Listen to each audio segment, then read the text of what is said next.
Buenas tardes. A petición de la Confederación Internacional de Derecho Disciplinario, voy a explicar entre 15 minutos y 20 minutos un poco cuál ha sido la situación normativa o el estado normativo que se ha ido creando a partir de la crisis del COVID-19. En primer lugar, quisiera decir que algunas premisas sobre el Estado español, aunque ya les digo que me gustaría muchísimo más poderles realizar esta conferencia en directo y espero que en un futuro podamos presentar los resultados de todo lo que está pasando en una conferencia en la que nos veamos y podamos vernos, tocarnos y abrazarnos. Pero como la situación es esta, vamos a intentar explicarlo. En primer lugar, quisiera decir que España, como ustedes saben, desde la Constitución de 1978, es un Estado descentralizado, lo que se llama un Estado autonómico, en la que la mayoría de las competencias de transporte, que no sea entre comunidades autónomas, pero transporte interno, el tema de la gestión de la sanidad y otros temas son temas de competencia de las comunidades autónomas, de los estados federales, como se diría en otros países. Lo digo porque esto es un cambio que a través de este estado de alarma está sucediendo y veremos el conflicto que se plantea en estos temas. Como saben, en nuestro caso, el gobierno español decidió declarar, a diferencia de otros países, el estado de alarma. El estado de alarma está regulado en la Constitución española, en el artículo 116, en el cual se dice que a través de una ley orgánica, que ahora veremos, se regularán los estados de alarma, excepción y sitio. Por tanto, la ley orgánica regula estos tres tipos. Con respecto al estado de alarma, este artículo 116 nos dice que el estado de alarma, por tanto la Constitución nos establece, debe ser declarado por el Gobierno mediante un decreto que lo debe acordar el Consejo de Ministros y que el plazo máximo de este estado es de 15 días. Se debe dar cuenta, dice, no aprobación, cuenta al Congreso de los Diputados, que se debe reunir inmediatamente para que le den cuenta y sin cuya autorización, aquí sí que cambia y necesita autorización, no se puede prorrogar este plazo. Con autorización se podrá prorrogar. El decreto determinará el ámbito al que se aplica, en nuestro caso a todo el Estado español, y a qué se extienden los efectos de la declaración, es decir, hasta qué punto afecta a la vida, a las libertades, a los derechos de los ciudadanos. Este precepto constitucional está regulado por esta ley orgánica, una ley orgánica del año 81, que es la ley orgánica 481, que regula los estados de alarma, excepción y sitio. Fundamentalmente en el artículo 4b se regula. Vamos a ver en este artículo 4 y siguiente cuáles son las situaciones en las que se puede declarar el estado de alarma. El Gobierno es el que decide, en uso de sus facultades, que le otorga la propia Constitución, decidir si en todo el territorio, que en este caso ha sido en todo el territorio, o en parte, se podían haber tomado medidas diferentes dependiendo de la afectación, pero las medidas se han tomado para todo el territorio español, aunque realmente hay muchísima diferencia de tema de contagio según las comunidades autónomas y según incluso dentro de las comunidades autónomas determinados núcleos, puede acordarlo cuando se dé, dice el artículo 4b, crisis sanitarias tales como epidemias y situaciones de contaminación grave. En esta propia ley orgánica del año 81 se dice que se puede afectar a todo o a parte del territorio español, como acabo de decir. También se establece que el estado de alarma se acuerda, de acuerdo también con la Constitución, que se hace por un decreto del Consejo de Ministros, que es nuestro gobierno. Y en este decreto se determina el estado, qué significa el estado de alarma y qué efectos tiene. A partir de este momento, la autoridad competente será el gobierno de la nación o por delegación el presidente de la comunidad autónoma cuando así lo declare el estado de alarma. Pero en este decreto. Pero también se puede, como se ha hecho, y veremos, se puede acordar que el gobierno delega en unos determinados ministros encargados, en nuestro caso, de transporte, sanidad, etcétera, estas competencias. Como digo, el gobierno debe dar cuenta al Congreso de los Diputados de esta declaración de alarma y le tiene que dar toda la información que se le requiera por parte de ellos. También le debe dar cuenta de todos los decretos que dicte, no solo del decreto en el que declara el estado de alarma, sino de todos los decretos que vaya produciendo el gobierno durante el estado de alarma. La ley orgánica también prevé un tema que ya se ha dado, qué significa o qué puede traer como consecuencia el incumplimiento de las órdenes de la autoridad competente sobre el estado de alarma. Aparte de esto, en la declaración del estado de alarma se pueden tomar las medidas siguientes. Esto es el artículo 11 de la Ley Orgánica del 81 y en este se establecen cuáles son las medidas. Y realmente son en estas 5 medidas las medidas que realmente se han tomado. En primer lugar, limitar la circulación o la permanencia de las personas o vehículos en horas y lugares determinados o condicionarlas al cumplimiento de ciertos requisitos.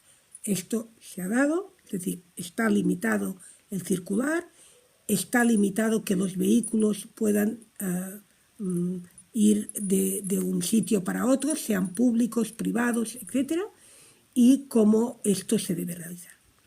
Se pueden practicar requisas temporales de todo tipo de bienes o imponer prestaciones personales obligatorias.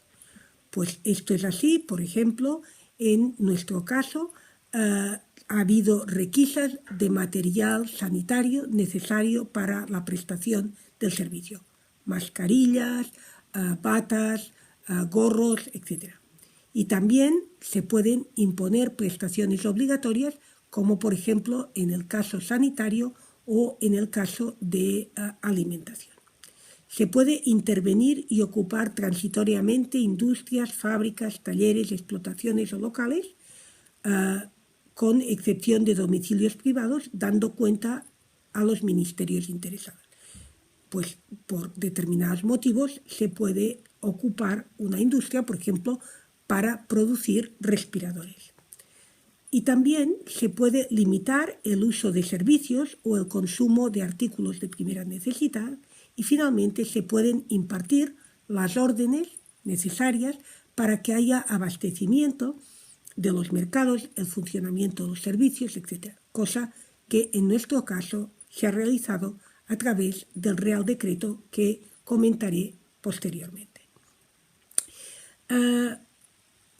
El 14 de marzo el Gobierno dicta un Real Decreto, que es el 463/2020, en el que se declara el estado de alarma para la gestión sanitaria de la situación sanitaria creada por el COVID-19.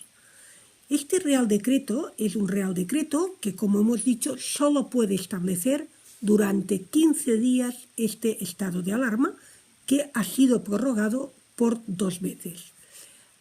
Y autorizado por el Congreso de los Diputados. Por tanto, el confinamiento, en un primer lugar, tuvo 15 días, ahora llega hasta el 12 de abril y ya está aprobado un nuevo confinamiento introducido por el estado de alarma hasta final hasta el día 27 de abril. Pensemos otra cosa, que el estado de alarma y este Real Decreto, que se ha ido alargando y prorrogando, esta situación ha cambiado. En una etapa inicial fue menos restrictivo porque permitía que las personas que pudieran mantener en sus lugares de trabajo las condiciones para no transmisión del coronavirus. En estos primeros 15 días era una situación, podían ir a trabajar. Estos 15 días hasta el 12 de abril solo pueden ir a trabajar los llamados servicios esenciales o servicios básicos. El resto no puede ir a prestar sus trabajos o realizar sus trabajos. A partir del 13 de abril, porque el 12 se termina, a partir del 13 de abril sí se puede volver a la actividad económica manteniendo las condiciones. El resto de la población va a continuar con el confinamiento. Este Real Decreto, hay algunas críticas sobre este Real Decreto, críticas algunas que son parte normal y que seguramente posteriormente habrá reflexiones sobre el tema, pero que en el momento en que se hacen son medidas urgentísimas y por tanto que tendrían posibilidades, si hubiera tiempo de reflexión, de mejora. La primera que diría es el tema, o que me parece importante resaltar, es que este Real Decreto hace una centralización.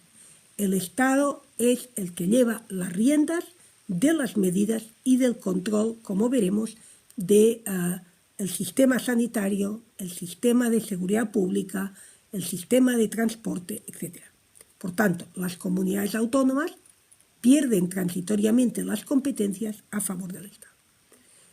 Esto podría parecer correcto o normal, pero el problema es que la gestión de los hospitales, fundamentalmente, ya que es un problema sanitario, podríamos hablar también de otros aspectos, pero la gestión de los hospitales, la gestión de los servicios sociales de las personas más vulnerables, ¿quién tiene la competencia? ¿Quién tiene los medios? ¿Quién conoce? Pues los que más conocen, los que han tenido la competencia, los que están gestionando son las comunidades autónomas. Entonces, a veces hay discusión entre el gobierno y las comunidades autónomas. Y las comunidades autónomas a menudo le han pedido al gobierno medidas más estrictas, sobre todo en el caso de Madrid y en el caso de Cataluña, que han pedido medidas producidas por los sanitarios, o producidas asesorados por técnicos que han pedido estas medidas, que a veces han sido escuchadas a tiempo y otras veces no. En este Real Decreto se dice que las medidas que contiene el Real Decreto, y esto habrá que valorarlo con posterioridad, son las imprescindibles, son proporcionadas a la extrema gravedad de la situación y no suponen, dice, la suspensión de ningún derecho fundamental, tal como prevé el artículo 55 de la Constitución. Todos estos temas habrá que verlos, si son las imprescindibles, si resultan proporcionadas y, en todo caso, si no vulneran ningún derecho fundamental. Como les he dicho, este Real Decreto afirma, y por tanto Real Decreto que ha sido confirmado con mayor severidad en el segundo tramo de este estado de alarma, que es para todo el territorio nacional. Por tanto, no hay diferencias dentro del territorio, a pesar, como he dicho, de que hay mucha diferencia de enfermos de coronavirus, y la autoridad competente es el gobierno, y para ejercer estas funciones están bajo la dirección del presidente y son autoridades delegadas en sus materias la ministra de Defensa, el ministro de Interior, el ministro de Transportes y, como no, el ministro de Sanidad, cada uno en el ámbito de sus competencias. Para poder aprobar cualquier norma de carácter reglamentario no va a ser necesario, dice este Real Decreto, ningún procedimiento al que está sometido la aprobación de las normas. Lógicamente, habla de la colaboración entre las diferentes administraciones públicas y muy especialmente con las fuerzas y cuerpos de seguridad del Estado, de las comunidades autónomas y también, como no, de las administraciones locales. Cada administración dice que conserva las competencias que le otorga la legislación vigente en la gestión ordinaria de servicios para adoptar las medidas que realmente considere necesarias y además en el marco de las órdenes, es decir, el Estado puede dictar unas órdenes, pero la gestión ordinaria la llevan las comunidades autónomas, fundamentalmente en el tema sanitario y también en tema de servicios sociales, la comunidad autónoma y los propios ayuntamientos. ¿Cuál es el problema? Que tienen la competencia, pero hay una centralización. Por ejemplo, tienen la competencia para gestionar los hospitales, pero se ha centralizado toda la compra de material sanitario, entre ellos los respiradores, los test para el virus, para detectar el virus, las mascarillas, etc. ¿Qué pasa? Que el Estado ha tardado muchísimo en conseguir este material cuando las comunidades autónomas, que son las que compran regularmente, podían haber tenido estos. También quiero decir que para obtener todo este material y para poder contratar médicos, etc., ha sido importantísimo que las comunidades autónomas no tengan que seguir los procedimientos ni de contratación administrativa ni de contratación de personal porque es imposible. Ya vendrá en su momento la justificación. Hay una limitación clarísima y una limitación que tiene una parte importante y que sí que ha empezado a ser discutida a pesar de todo, que es la limitación de la libertad de circulación de las personas. Como saben, las personas no pueden circular en el espacio público y, por tanto, todas las actividades que pueden hacer están reguladas en la norma, que es adquirir alimentos, productos farmacéuticos y de primera necesidad, asistir a centros, servicios y establecimientos sanitarios, desplazarse al lugar del trabajo para efectuar su prestación profesional, laboral, etc., en la primera etapa y en la tercera, no en la segunda, si no estás prestando un servicio básico, retorno a la residencia habitual si estabas en otra residencia y asistencia y cuidado a personas mayores, menores, dependientes o con discapacidad o personas especialmente vulnerables. Desplazarse a entidades financieras o de seguros o que cualquier otra razón de causa mayor o situación de necesidad lo haga necesario. En este caso, la comunidad autónoma, en el caso de Cataluña, ha hecho un documento que se puede imprimir o se puede llevar en el móvil, en el cual uno hace una declaración de autorresponsabilidad de por qué se está desplazando, sea a pie o sea en vehículo. Y además, si tu asistencia es a un lugar de trabajo, hay que llevar un certificado de la empresa en la que se diga que estás autorizado para desplazarte. Los particulares podrán desplazarse para las actividades que hemos dicho, para repostar gasolina o en estaciones de servicio. Siempre hay que respetar lo que digan las autoridades sanitarias. También, como he dicho, se puede haber una requisa temporal y prestaciones personales obligatorias. En una primera etapa se pidió que de forma voluntaria se dieran los materiales sanitarios, pero ante algunas empresas que sabían que tenían material y no lo daban para especular con él, se intervino a algunas empresas y se les requisó el material. También hay suspendidas todas las actividades culturales, las actividades educativas, la hostelería, etc. Y además, y lógicamente en los lugares de culto, y quedan finalmente todo el sistema sanitario queda bajo las órdenes del Ministerio de Sanidad. Pero, como he dicho, la gestión la continúan llevando, como he dicho, las comunidades autónomas que son las competentes. Como veo que ya llevo 20 minutos, solo decirles que todas estos reales decretos y su prórroga han sido desarrollados por determinada normativa, órdenes de los ministerios y del propio gobierno, en los cuales, de los miembros del gobierno, que han desarrollado esta normativa del Real Decreto.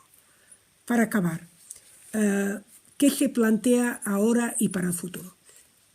Primer tema, un tema de responsabilidad administrativa por parte de los sanitarios, que son los que se han infectado más por no tener material sanitario. Por tanto, hay un tema de responsabilidad que se está planteando. Un segundo tema que se está planteando es las ayudas económicas que ya han empezado, pero que seguramente ante la crisis económica en la que estamos habrá que ver cómo todo se va reaccionando con materia de subvenciones. El Estado deberá pagar a mucha gente el paro o la regulación temporal de empleo, medidas laborales que se han tomado, muchísimas. Y para finalizar, otro tema que se plantea es que en la normativa se está preveyendo la posibilidad de tener con geolocalización, saber cada persona a través de su móvil dónde está la persona, qué recorridos hace, etc. Y este tema se está planteando, seguro que habrá discusión importante si no afecta a derechos fundamentales y si no afecta a la libertad. No sé si con una situación como la actual se puede tomar medidas que son dichas proporcionales, pero que afectan a las libertades de los individuos. Creo que hay temas importantísimos de futuro. Estamos en una situación de una crisis económica muy impresionante, en las cuales muchas personas, y sobre todo personas vulnerables, van a tener muchísimas dificultades, también las empresas, y necesitamos la ayuda económica, no solo en nuestro caso del Estado, que seguro que también, sino que la Unión Europea permita la posibilidad de financiar a los Estados a través del Banco Central Europeo para poder remontar esta crisis. Muchas gracias, espero que tengamos la ocasión de volver a hablar de este tema y, como digo, hay un nuevo código en España y seguro que en muchos países, que es el código COVID-19, que hará pensar cómo en cascada se ha producido un nuevo marco normativo. Muchas gracias.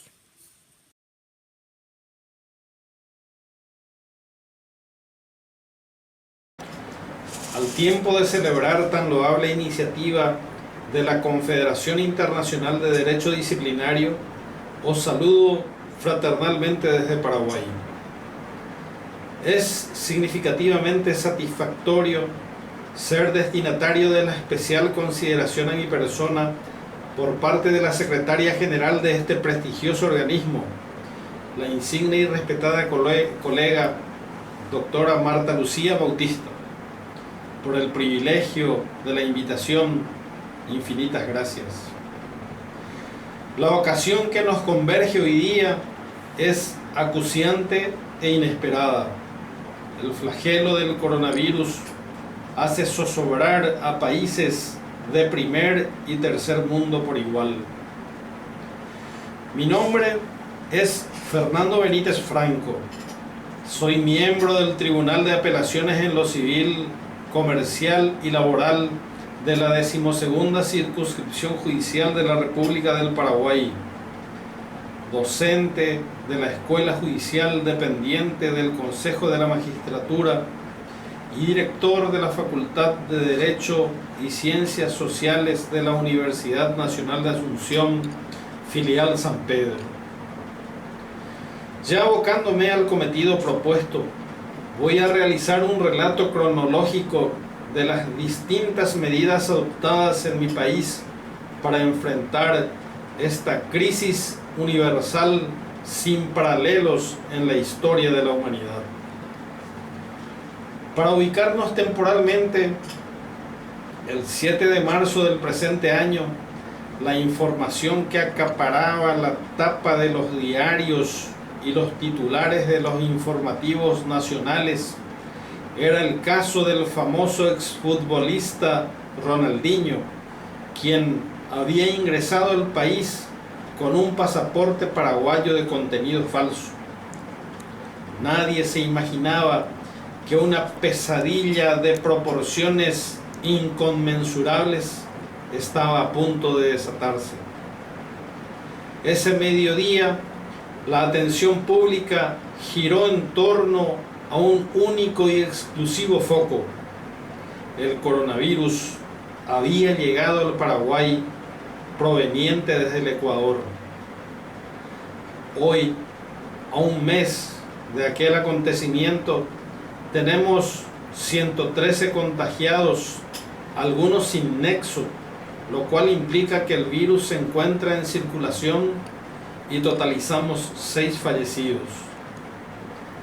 A partir de ese día se asumieron medidas sumamente impactantes para la sociedad por sus repercusiones en la vida colectiva, así como para la economía nacional, al disponerse una cuarentena sanitaria en todo el país, cuyo rigor se fue acrecentando al punto de que autoridades distritales de muchas ciudades prohíben el acceso y la salida de las personas a sus comunidades. Desde el día 9 de marzo de los corrientes, las autoridades nacionales han venido adoptando medidas de contingencia para enfrentar la pandemia. En este contexto, el Poder Ejecutivo emite un decreto en fecha 9 de marzo en vistas a la presentación radicada por el Ministerio de Salud Pública y Bienestar Social ante la alerta epidemiológica emitida por la Dirección General de Vigilancia de la Salud sobre el COVID-19 y el informe de situación en la región de las Américas. El Poder Ejecutivo funda sus decisiones, sus normativas en la Constitución Nacional del Paraguay, que en su artículo 68 establece que el Estado paraguayo protegerá y promoverá la salud como derecho fundamental de la persona y en interés de la comunidad. Asimismo, se invoca el Código Sanitario de 1980, que en su artículo 26 faculta al Ministerio de Salud Pública y Bienestar Social a ordenar todas las medidas sanitarias necesarias que tiendan a la protección de la salud pública. E igualmente el artículo 25 expresa que el Ministerio arbitrará las medidas para disminuir o eliminar los riesgos de enfermedades transmisibles mediante acciones preventivas, curativas y rehabilitadoras que tiendan a combatir las fuentes de infección en coordinación con las demás instituciones del sector. Debe mencionarse igualmente la recomendación emitida por la Organización Mundial de la Salud, que expresa: se alienta a los países a continuar fortaleciendo su preparación para emergencias sanitarias de conformidad con el Reglamento Sanitario Internacional.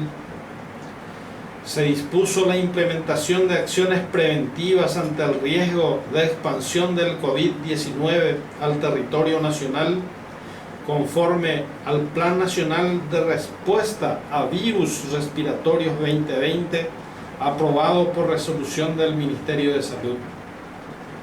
Se establecieron que todas las instituciones del Poder Ejecutivo, las Fuerzas Armadas de la Nación, la Policía Nacional y otras dependencias de la Administración Central colaboren con el Ministerio de Salud Pública y Bienestar Social para la ejecución del Plan Nacional de Respuesta a Virus Respiratorios 2020. Se exhortó a las demás instituciones y reparticiones del Estado, poderes legislativo y judicial, Ministerio Público, organismos extrapoderes, gobiernos departamentales y municipales, así como la población en general, a prestar la mayor colaboración a los efectos de que los objetivos del decreto sean cumplidos. Por último, en el referido decreto se autoriza al Ministerio de Salud a requerir la participación de todas las instituciones que forman parte del Sistema Nacional de Salud a los efectos de atención de los pacientes que podrían ser afectados. En fecha 18 de marzo de los corrientes, el gobierno paraguayo decretó emergencia sanitaria en todo el territorio nacional.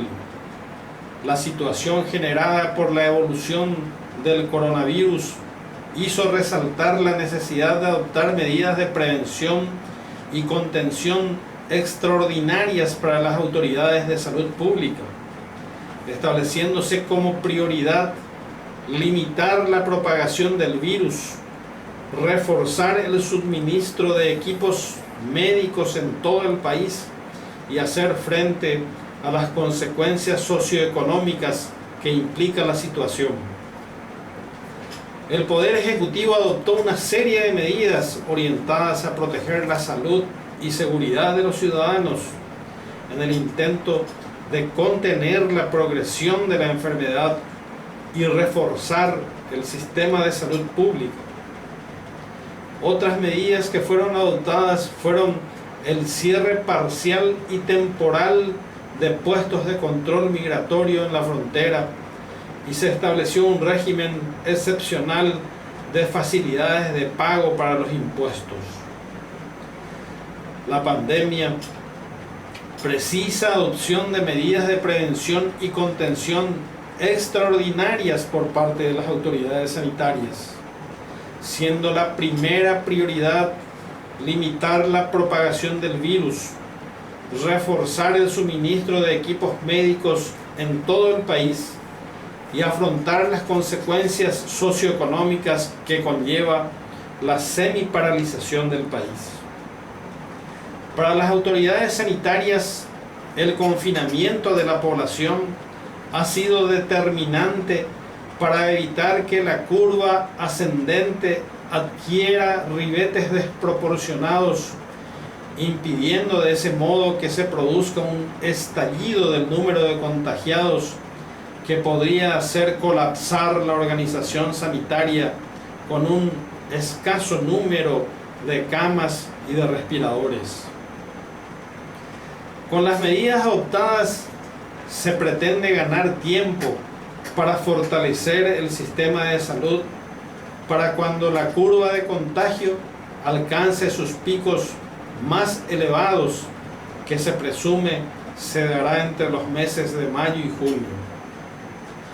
En el ámbito de la función pública, específicamente ya en lo que nos atañe a los servidores públicos, el 11 de marzo por resolución 146 del Poder Ejecutivo se aprueba el protocolo de aplicación de medidas preventivas ante el riesgo de expansión del coronavirus en los organismos y entidades del Estado. Las medidas primeramente estaban pensadas para tener vigencia por 15 días, pero posteriormente fueron ampliadas y están vigentes hasta el día de la fecha. Se estableció que todos los organismos y entidades del Estado, los servidores públicos, cumplan estrictamente las medidas adoptadas por el Poder Ejecutivo. Se garantiza la prestación de servicios públicos de carácter imprescindible. Se autoriza a la Dirección de Transparencia y Anticorrupción, dependiente de la Secretaría Nacional de la Función Pública, a recepcionar las denuncias en caso de incumplimiento de las medidas adoptadas por el Ministerio de Salud Pública y Bienestar Social. Se establece la obligatoriedad de informar casos de funcionarios con síntomas de la enfermedad a fin de realizar el seguimiento de los mismos. Por decreto número 3512 de fecha 3 de abril del año 2020, se dispuso la restricción de la circulación de personas durante el estado de emergencia sanitaria. En cuanto a las medidas adoptadas por el Poder Judicial, podemos citar la acordada 1366 de fecha 11 de marzo de los corrientes, que en sus puntos más relevantes dispone la suspensión de todas las actividades del Poder Judicial en todas las circunscripciones judiciales de la República, con la suspensión de todos los plazos procesales, administrativos y registrales que están vigentes también igualmente hasta el día de la fecha. Se suspendieron las tramitaciones electrónicas de los juzgados y tribunales. Están suspendidas las actividades de la jurisdicción civil, comercial, laboral, tanto de primera y de segunda instancia, así como las actividades del Tribunal de Cuentas. Los ministros de la Corte Suprema de Justicia no están afectados por la acordada, pero a partir del día de la fecha, hoy 6 de abril, se ha dispuesto la suspensión de las actividades presenciales de los mismos, quienes atenderán las cuestiones que hagan a sus cargos y despachos desde sus respectivos domicilios. A todo lo antedicho, debe agregarse que el Ministerio Público viene presentando imputaciones contra las personas que han violado la cuarentena sanitaria, conducta punible calificada por la Ley 716/96. Esta ley protege el medio ambiente y la calidad de vida humana contra quienes ordenen, ejecuten o en razón de sus atribuciones permitan o autoricen actividades atentatorias contra el equilibrio del ecosistema, la sustentabilidad de los recursos naturales y la calidad de la vida humana. Concluyendo, podemos afirmar que nuestra herencia cultural, nuestras tradiciones y costumbres hacen que seamos el caldo de cultivo propicio para el desarrollo de este virus altamente mortal. Este fenómeno sanitario mundial rompe nuestros esquemas, instala nuevos paradigmas en la administración pública, en las empresas del sector privado, en nuestro sistema educativo, en el sistema económico en general. La crisis está instalada y la revolución emerge. Igualmente, desnuda la fragilidad de nuestros sistemas de salud, nos hace enfrentar escenarios de corrupción, ya que en la desesperación deben adoptarse medidas perentorias, sin dilaciones, para los cuales tienen que erogarse ingentes recursos presupuestarios ante controles mucho más laxos. Que el Supremo Hacedor del Universo prodigue bendiciones sobre nuestros pueblos y prontamente superemos esta crisis volviendo a la normalidad, siendo mejores personas, pilares sobre los cuales se puedan erigir sociedades más justas, más dignas e igualitarias. No puedo dejar de hablar en mi dulce idioma guaraní y os digo, por tanto, ñandeyara tapenderoasá hatome pm poa hatecoporá Shaguille enterovea pepeyapisa cajahuere xereje. Dios nos bendiga y nos dé salud y bienestar. Les agradezco su atención.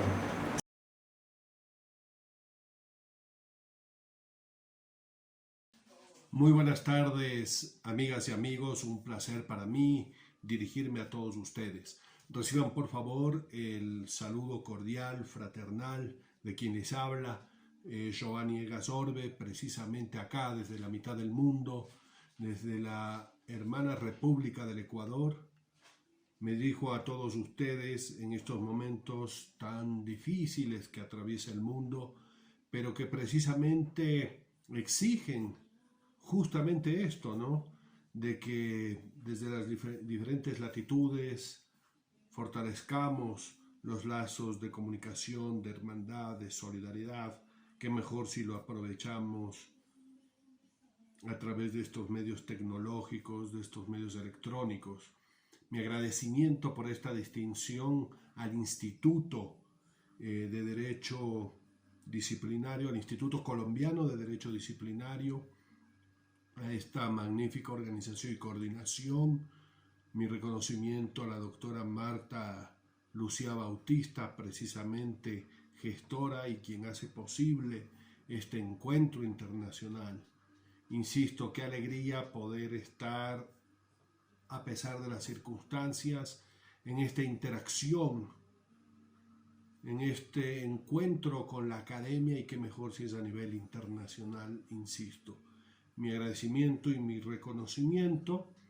Y bueno, por supuesto, lo que hoy corresponde hablar está ligado a esta situación de emergencia sanitaria que atraviesan nuestros países o la mayor parte del mundo, en los diferentes continentes y por supuesto en las naciones hermanas de Latinoamérica, ante los embates, ante los inminentes riesgos y afectaciones por parte de esta enfermedad del COVID-19, que es un fenómeno altamente contagioso, calificado como pandemia por la Organización Mundial de la Salud, y que evidentemente activa, pero asimismo afecta, limita, genera complejidades y consecuencias jurídicas inevitables a nivel del Estado, de la intervención gubernamental, de las dependencias de los organismos de gobierno, del poder público, incluso en sus niveles, en sus distintos niveles de gobierno, ¿no? Es decir, no solo a nivel central, sino también descentralizado y desconcentrado. Justamente el Ecuador está organizado en diferentes niveles de gobierno. Se habla de los GATS, que son gobiernos autónomos descentralizados. Quiere decir que aparte del gobierno central, tenemos a los gobiernos cantonales, provinciales y parroquiales. Bueno, si seguimos una línea descendente desde la mayor a la menor extensión de la circunscripción territorial respectiva, tenemos a los gobiernos autónomos descentralizados provinciales, a los municipales y a los parroquiales. Pues bien, entrando en materia, empezaremos diciendo que en el Ecuador uno de los fenómenos o aspectos que evidentemente activó la intervención gubernamental en la perspectiva de proteger la salud de la población está precedida por la declaración de pandemia del COVID-19 o coronavirus, declarada por la Organización Mundial de la Salud. Esa misma fecha, 11 de marzo de 2020, el Ministerio de Salud Pública declaró la emergencia sanitaria en el Ecuador. Y a partir de ahí, progresivamente, se fueron generando una serie de medidas preventivas, restrictivas, de limitación a la movilidad, al desplazamiento, a la reunión de las personas, no con una perspectiva represiva, por supuesto, sino todo lo contrario, con una perspectiva de protección y de prevención. En esa medida se tiene que en esta serie de instrumentos que se fueron expidiendo, acuerdos ministeriales, acuerdos interministeriales, incluso en lo relacionado a las restricciones de ingreso y salida de personas del país o que ingresaban al país, y cómo progresivamente se fueron generando los controles y las medidas y normas justamente de control en esa perspectiva, tenemos que uno de los instrumentos fundamentales es el Decreto Ejecutivo 1017 expedido por el señor Presidente de la República, con el que se declara y se decreta, valga la redundancia, el estado de excepción en todo el territorio ecuatoriano como consecuencia precisamente de la emergencia sanitaria en referencia provocada por el COVID-19. Y este es un decreto que, además de estar amparado por los artículos 165 y 166 de la República del Ecuador, es una herramienta y un instrumento que le permite justamente disponer al primer mandatario o tomar decisiones al primer mandatario respecto de todos los esfuerzos, gestiones y coordinaciones indispensables para proteger a la población, para enfrentar esta situación que conmociona indudablemente a la población, a toda esta situación que genera una altísima preocupación y exige los mayores esfuerzos del poder estatal. Precisamente porque el artículo 1 de la Constitución de la República del Ecuador declara al Estado ecuatoriano como un Estado constitucional y de derechos.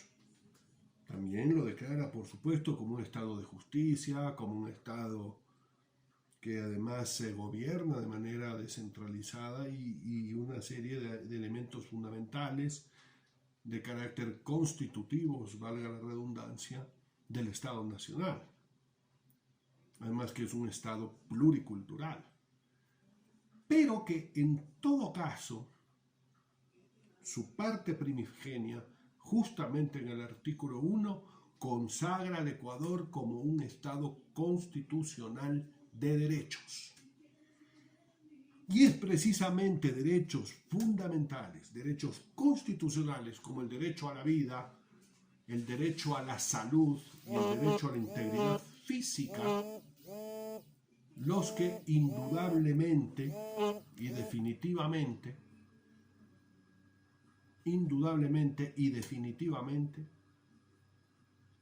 conllevan a la imperiosa necesidad de declarar bajo las circunstancias actuales un estado de excepción para proteger esos derechos. Y que implica toda una coordinación de los entes públicos, ¿no? De la administración central, de la administración institucional, la intervención de las Fuerzas Armadas, de la Policía Nacional, también para precautelar el orden público, la intervención del órgano rector del sistema de salud pública, como lo es el Ministerio de Salud Pública, del Sistema Nacional de Gestión de Riesgos, en fin. Entonces este decreto ejecutivo, que además tiene un plazo de duración de 60 días, susceptible de ampliarse obviamente si las condiciones de la emergencia no son superadas aún, o si la necesidad del estado de excepción se mantiene,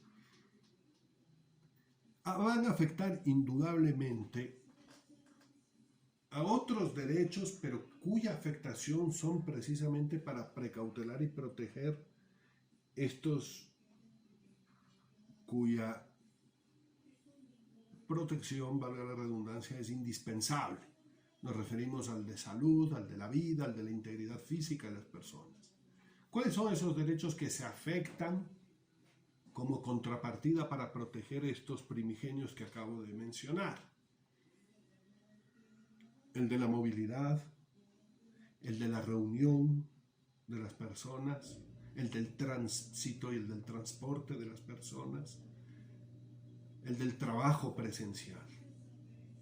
Y es así como este decreto ejecutivo, que data del 16 de marzo, viene a ser un instrumento base a nivel de la administración y la gestión pública con relación al tema que nos ocupa, del cual van a derivarse y generarse otros instrumentos, y sobre todo a nivel de las instituciones según el ámbito de sus competencias, tanto a nivel central como es el caso de los ministerios, como a nivel descentralizado como es el caso de los municipios,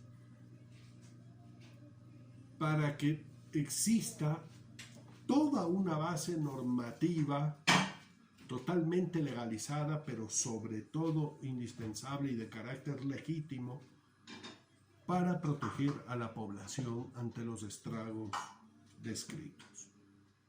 De ahí que la transgresión a estas normativas, a estas disposiciones, implican precisamente actos incursos en contravenciones sancionables por el Estado. Es importante señalar que justamente en esta secuencia de instrumentos se han venido dando, por ejemplo, y que son muy importantes, el Acuerdo Ministerial 076 de 16 de marzo, mediante el cual el Ministerio del Trabajo precisamente implementó o determinó la aplicabilidad del teletrabajo, sobre todo a nivel del servicio público. El 077, la aplicabilidad del teletrabajo para el caso de los trabajadores privados, del ámbito del sector privado. También la resolución con las normas que reglan la posibilidad de que las instituciones públicas declaren la emergencia institucional para que todas aquellas gestiones o adquisiciones que sean requeridas de manera urgente, indispensable para su funcionamiento, puedan llevarse a cabo a través de procedimientos inmediatos, diligentes, ejecutivos, que no obstan, por si acaso, del control estatal para que sean llevados con transparencia y en debida forma. Sin embargo, que ante una situación como la que se vive y se justifica, la misma ley franquea estos procedimientos. De hecho, esto está contemplado en el artículo 57 de la Ley Orgánica del Sistema Nacional de Contratación Pública. Y por supuesto, también hay que destacar aquello que se refiere al toque de queda. Recordemos que tenemos un sistema que además está coordinado justamente por el Comité de Operaciones de Emergencia, el COE, a nivel nacional, que igual tiene instancias de coordinación con los menores niveles territoriales como lo son el provincial, el cantonal. Los gobiernos autónomos descentralizados cantonales son los que precisamente tienen como su principal autoridad a los alcaldes, quienes presiden los COEs municipales, o los COEs cantonales, quiero decir. Pero en todo caso, lo que queremos señalar es que a ese nivel también se ha dictado lo que se conoce como el toque de queda, que es una restricción para movilizarse, para la movilidad de las personas,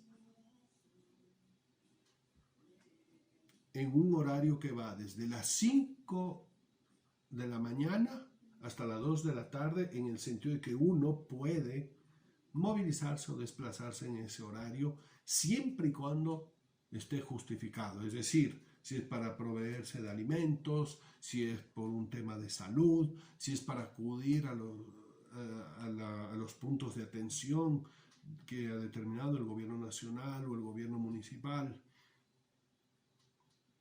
que son de carácter básico, indispensable, y siempre y cuando esté justificado y sea en ese horario. De ahí la política y el lema que actualmente rige es el famoso quédate en casa, que es muy importante observarlo porque obviamente reduce de manera muy efectiva los riesgos de contagio del COVID-19.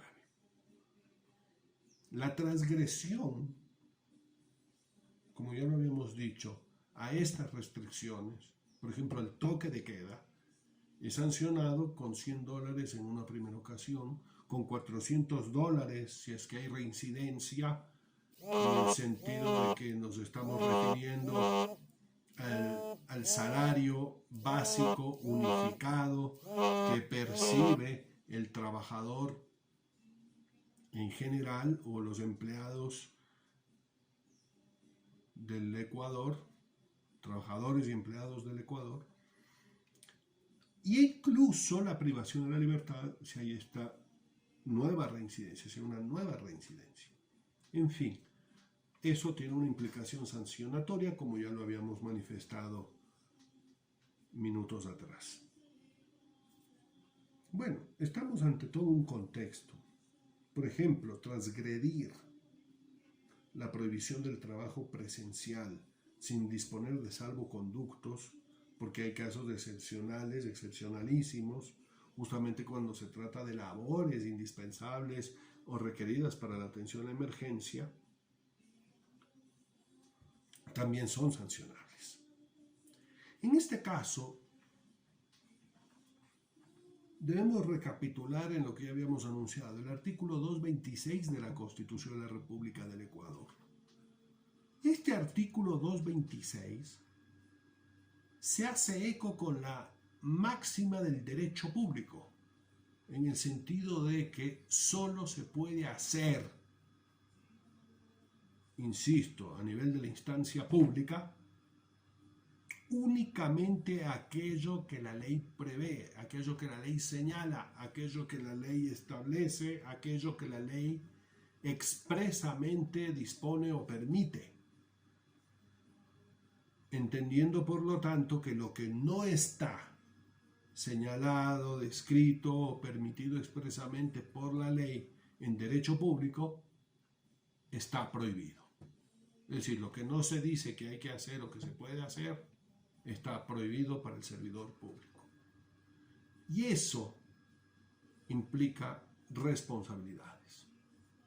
De ahí que extralimitar las competencias o las responsabilidades o transgredir las normas por parte de los servidores públicos que tienen a su cargo la gestión de la contratación pública, del control de la movilidad de las personas o lo que tiene que ver el transporte público, también es susceptible de sanción. Y para eso tenemos la Ley Orgánica del Servicio Público, que precisamente en sus artículos 22, 24, en sus artículos 42, 48, contemplan justamente todo el sistema normativo del servicio público en materia disciplinaria y los diferentes tipos de sanciones para quienes transgredan,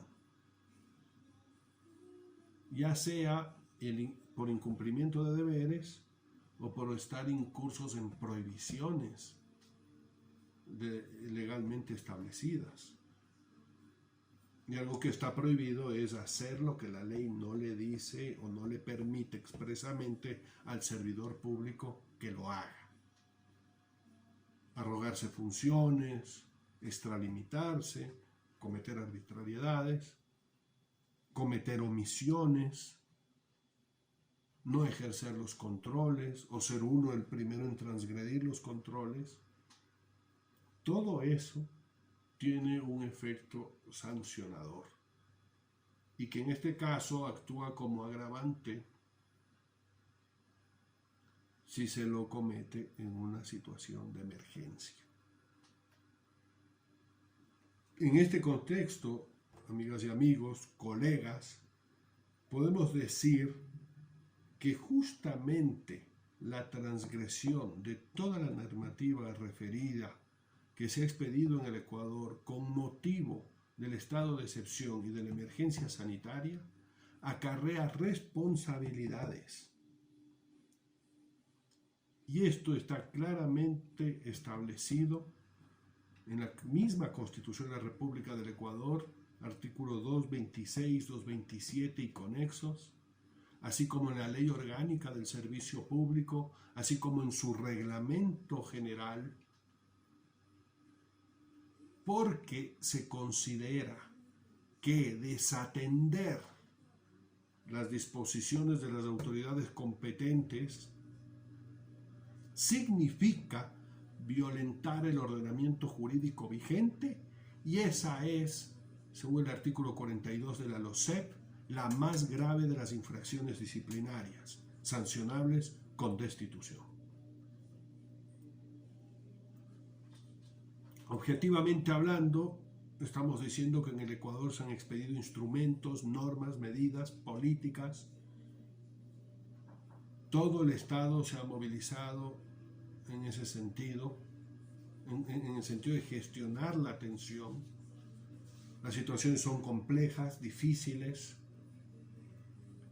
pero existen acciones y medidas que tienen por objeto precisamente mitigar la actual situación adversa que lamentablemente es el tema que hoy nos ocupa, que es lo que desafortunadamente en esta ocasión hace que no nos podamos ver presencialmente y estrecharnos la mano, pero que afortunadamente, gracias a esta iniciativa e inteligente coordinación del Instituto Colombiano de Derecho Disciplinario, hace posible que por los medios telemáticos y electrónicos podamos tener contacto. En todo caso, es muy positivo para mí el tener esta oportunidad de interacción, de darles un gran saludo, un abrazo a la distancia.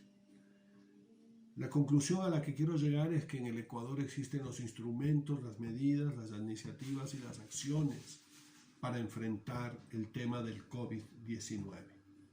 Hay situaciones complejas, pueden haber fenómenos inesperados, pueden haber focos de contagio que van más allá de cualquier situación pronosticable en términos razonables. No olvidemos que se trata de un fenómeno progresivo y es por eso que progresivamente se van adoptando las medidas. Hay medidas que también se han dado en el nivel descentralizado, como yo decía. En este caso, uno de los casos destacables es la iniciativa que ha tenido el alcalde del Distrito Metropolitano de Quito, capital de la República del Ecuador, quien tomó iniciativas y además ha emitido recomendaciones al nivel del gobierno central, justamente por la comprensión de la realidad local que tiene, ¿no? De la ciudad de la cual él es alcalde. Y aparte de eso, el actual alcalde, el señor Yunda, es de profesión médico, lo cual también le da un conocimiento importante en la materia. En todo caso, se están agotando todos los esfuerzos para que las consecuencias y estos embates sean lo menos impactantes, pensando en el corto, mediano y largo plazo. Obviamente, el fenómeno noticioso nos da cuenta en diferentes países del mundo de datos, de cifras, de situaciones que obviamente a muchos nos ponen en alta preocupación, en alta tristeza, ¿por qué no decirlo? En estrés, inclusive en algunos casos, en la necesidad de todas maneras de aunar esfuerzos. Y hoy más que nunca deben aflorar los sentimientos, los pensamientos de solidaridad y el cómo es un deber de todos los servidores públicos de un Estado de contribuir y de aportar para que precisamente desde el Estado se pueda lograr el mayor nivel de protección a la población, a los ciudadanos. Más aún que se trata de un fenómeno que no hace reparos prácticamente en lo que tiene que ver con estratos socioeconómicos, con cuestiones culturales, políticas, de formación académica, de origen cultural, étnico, en fin, de nacionalidad. Básicamente se trata de un tema que exige prevención a nivel global, a nivel integral, y donde además cada ciudadano puede ser el primer colaborador para que este fenómeno sea lo menos gravoso posible. Mi mensaje para todos los colegas, reiterando este agradecimiento por la oportunidad de compartir con ustedes, es por supuesto que se cuiden mucho, que sigamos interactuando, estudiando los temas jurídicos que tenemos de interés común, que unemos esfuerzos, que desarrollemos el espíritu y la acción solidaria y que por supuesto generemos una energía y hagamos votos para que esta situación de emergencia sanitaria y esta enfermedad contagiosa sea superada lo más pronto posible por el bien de nuestra gente, de nuestras familias, de nosotros mismos y de la humanidad entera. Un fuerte abrazo, bendiciones a todos y muchas gracias. Les saluda Giovanni Egas Orbe desde acá, desde Quito, Distrito Metropolitano, capital de la República del Ecuador y centro del planeta. Muchas gracias.